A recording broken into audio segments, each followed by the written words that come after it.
ისე იცხოვრე, რომ მოსაყოლად ღირდეს, მჭირდება მეტი ბერკეტი ქართული საქმის საკეთებლად. ვიდეოს ბოლომდე მოусმინე.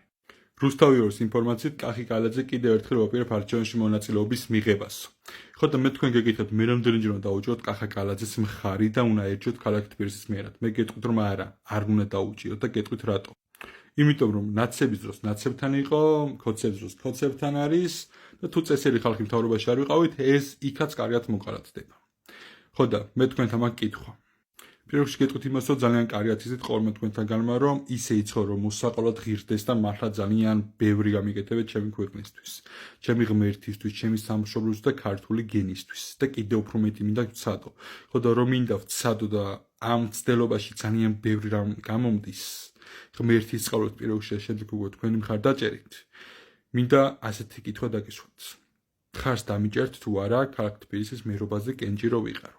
ანუ ეს არ იქნება სკამისთვის ბრძოლა. პირდაპირ გეტყვით, ეს იქნება მეტი რეალური ბერკეტი ყველა ქართული საქმის საკეთებლად. იმასაც ზუსტად გეტყვით, რომ ამ ქვეყნის ერთადერთი ლეგიტიმური მთავრობა იყო მერაბი და ზვიადი და მას შემდეგ ყველა მთავრობა არის არალეგიტიმური. ანუ არალეგიტიმურები არიან ის თეთრი მელაც და ეს ორიც. ხო და აი ამათ წინააღმდეგ ვაკეთებ ყოველთვის ყველაფერს. ამიტომაც მჭირდება თქვენი მაქსიმალური მხარდაჭერა. მაქსიმალურად მოიწონთ ახლა ეს ვიდეო, გადააზიარეთ ყველგან და გამომიძეთ ყველა პლატფორმაზე თემო ვარ ბოკელავაც. ყველამ კარგად იცით ვინც ვარ. უამრავი გვერდი წამიშალის.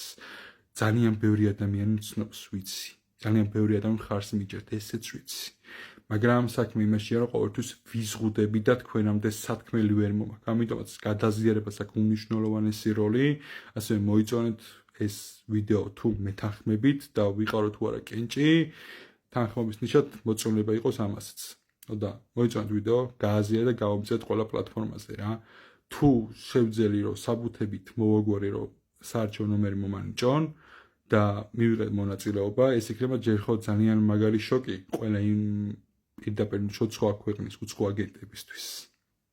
ანუ ჩვენ ქვეყანაში სხვა ქვეყნის წარმომადგენლებს აგენტურა ყავთ იმათთვის. და მეორეც ერთი თუ მადლობა ღმერთს და მადლობა თქვენ თუ შევძელი გამარჯვება პირდაპირ გეტყვით, არ ვიქნება მარტო თბილისის მერი. ეს იქნება ბერკეტი და მთელი საქართველოს მასშტაბით, სადაც კი ჩემი ერს დაუჭირდები ყველგან ვიქნები. მადლობა ყურადღებისთვის, მე იმედებით მიყვარხართ და ვიცი რომ ძალიან ბევრი საქმე გამოგვივიდა ერთად ღმერთის წყალობით. და მოდი ვცადოთ ცოტა უფრო მეტი, იმიტომ რომ დროა უბრალოდ ხმა ვიმაღლოთ და შვიდობით არჩევნების გზით შევიცვალოთ ეს ხელისუფლება და მოვიდეთ წესიერი ხალხი მთავრობაში. არასდროს არ მქონია მართლა ამის სურვილი, რომ სკამისთვის მე ვბრძოლო და არც ვაპირებ სკამისთვის ბრძოლას. მე ვბრძოლობ ჩემი ერის ინტერესებისთვის, ჩემი ღმერთისთვის, პირველ რიგში და ჩემი გენისთვის.